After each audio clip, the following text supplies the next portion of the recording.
வைப்பது ஒருத்தியின் நெற்றியிலே. அந்த குங்குமம் வைத்தவன் சங்கமமானது இருவரின் நெஞ்சினிலே. கொஞ்சம் கணவன் குங்குமம் வைப்பது ஒருத்தியின் நெற்றியிலே. அந்த குங்குமம் வைத்தவன் சங்கமமானது இருவரின் நெஞ்சினிலே. ஈருயிர் என்றும் ஓருடல் தன்னில் இருந்திட வழியுண்டோ? ஒரு முகத்துக்கு இரண்டு விழிகளை வைத்த இயற்கையில் தவறுண்டோ?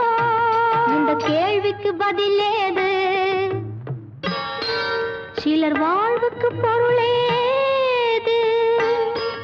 அது